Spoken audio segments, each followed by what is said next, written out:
Welcome back to the news at 10. Motorists plying the federal highway between Asaba and Onitsha in Delta and Anambra states respectively have appealed to the federal government to urgently come to their rescue owing to the condition of the road at the Okwe junction, which causes a gridlock. The people say the experience has been harrowing. This is what motorists experience on Onitsha-Benin Highway almost on a daily basis. This pothole is on Asaba end of the highway, and road users spend between 3 and 4 hours in this lock jam before heading for their destination. The people here say it's a bad experience. The road is very, very bad. Let government do something. Let state government and federal government join together and do something. Hold up is too much for us. We have been staying here more than 4 hours now. The passengers are suffering. The road users are suffering. We are calling on the federal government to come to our aid. For most of us that apply this road almost on a daily basis to get to the court, is a hell of a journey, because you waste your fuel being on the traffic, you waste your time, you waste everything, and you get to wherever you are going drained. Down there is a pothole that is causing the traffic. We've reached FEMA. We've not heard from them yet, but we've called them to tell them what is happening. Because for past weeks, people have been suffering like this. Our men have been coming out to assist in clearing the traffic. For motorists, if this continues, it will not only make life difficult for them, but also bring about more spending as a result of the damages on their vehicles.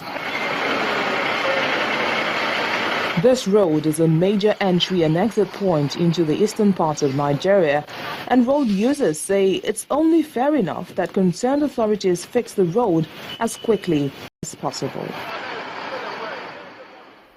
All illegal structures erected on the Kaduna Polytechnic land in Biagi Villa community in Chikun local government area of Kaduna may soon be demolished.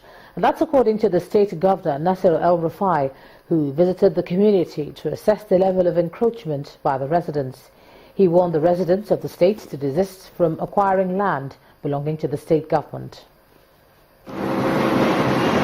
Biagi Villa community, a growing house and estate in the suburb of the Kaduna metropolis, shares its boundary with the government-owned state polytechnic. With over 35,000 inhabitants and counting, this community has been in the news for some contentious reasons.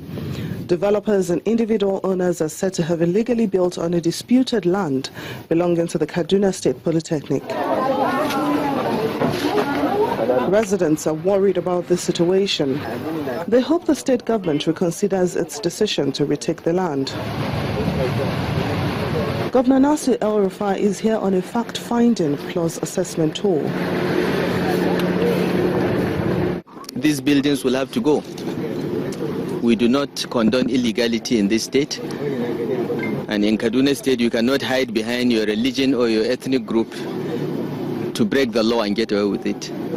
We will go through a process. We will give everyone the opportunity to show that he or she has title to the land and approval to build. If you don't have these two, the law will apply and will take the buildings down. His verdict doesn't go down well with leaders of the community who claim they are in court to affirm their legality as owners. These buildings are not illegal. For you to declare that a place is illegal, you have to wait for the court to declare. And this case is already in court. This, the government believes, should not be an excuse to violate state laws. The case in court has little to do with breaking the law. When you break the law, you can't go to court and stop action. This is a criminal conduct. The case in court is a civil matter. They are separate. We will look at the case in court, but as I said, you cannot steal and then go to court and sue the government to say, stop, don't prosecute me for stealing. They are two separate matters. In the meantime, about 1,000 homeowners have been served notices of eviction and demolition by the State Urban Planning Agency based on the state's 1958 Township Building Rules and Environmental Protection Laws of 2010.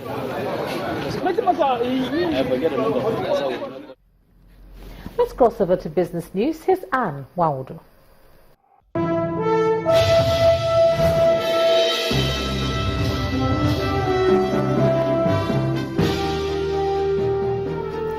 so much for joining me. Welcome to Business News. The Naira hit a fresh record low of 330 against the dollar at the interbank market today, falling 9.5% as traders tested lower levels in a bid to attract liquidity without any intervention from the central bank. The local unit crossed the 300 mark for the first time on Thursday, hitting 330.50 in off-market trades, but it was quoted as 375 at the parallel market today. Reports say former suppliers of the greenback, including oil companies, are now selling part of their hard currency directly to petrol importers under the arrangement with the federal government. But traders say they were expecting the central bank to intervene. Instead, the CBN mopped up liquidity through treasury bills at higher rates to attract offshore investors into bonds and support the currency. The Nigeria Deposit Insurance Corporation says the increasing wave of non-performing loans inside banks is very worrisome. The corporation also disclosed that the purchase of non-performing loans by the Asset Management Corporation of Nigeria and a better credit risk management have all impacted on the assets quality of the banking industry in Nigeria. Meanwhile, in 2015, non-performing loans stood at 648.89 billion naira. A civil society organization under the aegis of Transition Monitoring Group has asked the federal government to focus on making the nation's economy more effective. The group, however, recommends a yearly allocation of 1 billion naira to all the local governments areas in Nigeria to build local industries. This measure, according to them, will stimulate economic growth at the grassroots levels, create jobs and reduce rural-urban migration. The local government is the creation of the constitution.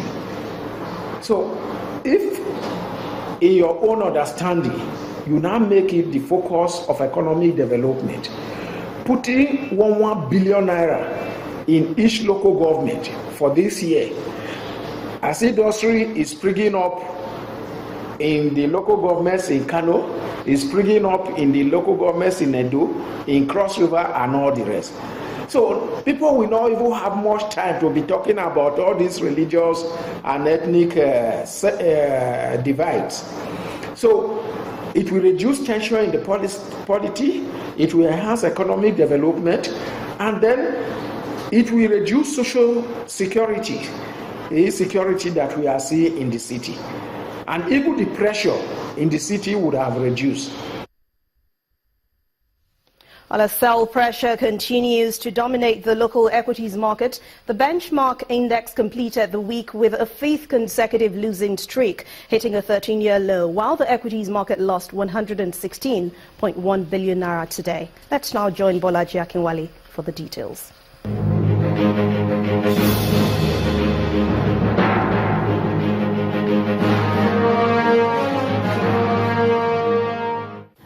Hello and welcome to the Stock Market Report. Massive sell-offs, profit-taking and investors' apathy persisted on the stock market, pushing the benchmark index down by 1.21% to close at 27,659.44.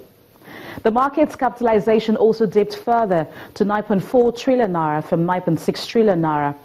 The market volume came in at 255.7 million shares, valued at 2.1 billion naira, and traded in 3,659 deals.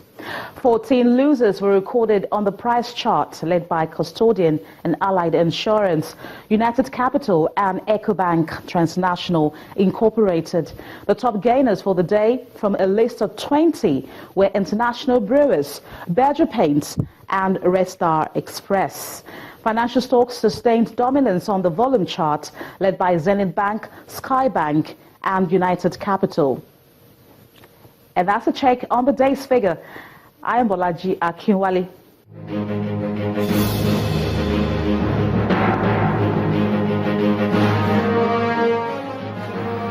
Thanks a lot, Bolaji. Oil prices dipped today, extending Thursday's sharp losses, while analysts warn the current global supply surplus may linger. The commodity has come under great pressure in recent weeks following Britain's EU exit, while the U.S. heads for the end of the summer holiday driving season, with stockpiles still very high. Official data shows that crude stockpiles have fallen for the 9th week in a row, but it was hampered by increase in gasoline stockpiles.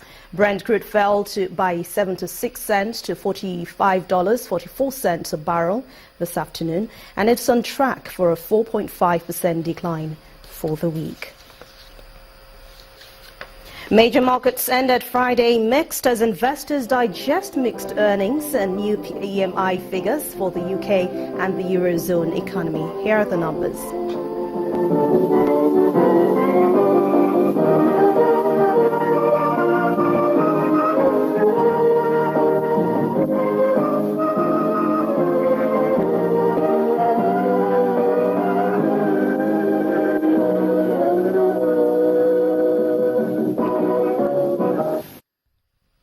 That's Business News Tonight. Thanks for watching. I'm Anne Waudo. Back to you, Joma. Thanks a lot, Anne. Now, the blowing up of gas installations by the Niger Delta militants has again been described as counterproductive to the region, its economy and its people. The chairman of the Senate Committee on Petroleum Downstream Sector, Senator Kabiru Marafa, stated this while speaking with State House correspondents after holding a meeting with President Muhammadu Buhari in the presidential villa. He pleaded with the militants in the Niger Delta to embrace dialogue with the federal government, describing President Buhari as a listening president.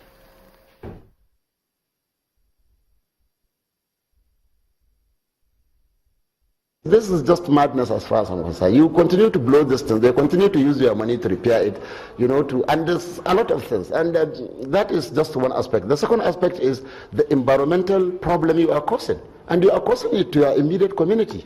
Because this thing is just like war.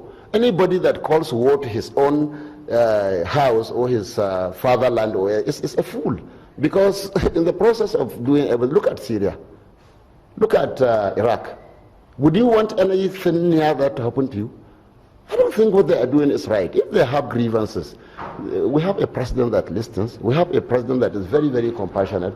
We have a president that says, I don't want to steal anything yours. I don't want to do anything. I just want to manage what you have. I want to see you live good. So if you have grievances, you have representatives from local government, state government, federal government, and the security and everything. Come to the negotiating table. After all, the federal government extended an olive branch, said, let's discuss. So this would not solve the problem. They are compounding the problems for themselves. The Anambra State government has signed a memorandum of understanding on housing development with two investment companies, Rockland Development Institute and Lake Petrol Limited. While the Rockland MOU investment is put at $10.8 million for the development of 450 plots in new town layout, the Lake Petrol investment is put at $7.2 million for the development of a state-of-the-art estate. Signing the MOU at the Governor's Lodge, Governor Willie Obiano explains that the move is to further make housing affordable to the people. A memorandum of understanding ceremony between the Anambra State government and two development partners. First, Rockland Development Institute. The assurance of the managing director of the company, Mr. Obi Ene, is full commitment to delivering a world-class housing project to the state. Governor Willie Obiano's charge to the investment company is to ensure timely commencement and completion of the project and to work in compliance with the state building standards. We are insisting these days that people building Anambra must conform with the standard as earlier published last year, as the building standard, and I believe that you're going to do that effectively. Next is the MOU signing with Lake Petroleum for the development of an international housing estate in Onitsha GRA extension. The Executive Director of Lake Petroleum Limited, Mr. Valentine Mbaji, commended the governor's efforts in the area of security, which has continued to attract investors, and assured that the project will provide the much-needed urban renewal for the state. We on our own part do hereby pledge to carry out and execute the project to the letter. To show commitment, we are moving to the site immediately while confidently wait for the state to keep this part of the pipeline. We will not wait for the Ministry of Oath to come out before moving to the site. However, we expect that the Ministry of Oath will be at the February time. This ceremony brings to 8 the total number of MOUs signed on housing development in the state, and the benefits include job creation, promotion of urban development and modernization, and principally providing affordable accommodation to the people of the state. Still ahead on the news at 10, English Football Association appoints Sunderland boss Sam Allardyce as manager on a 2-year deal, and that's on sports. Please stay with us.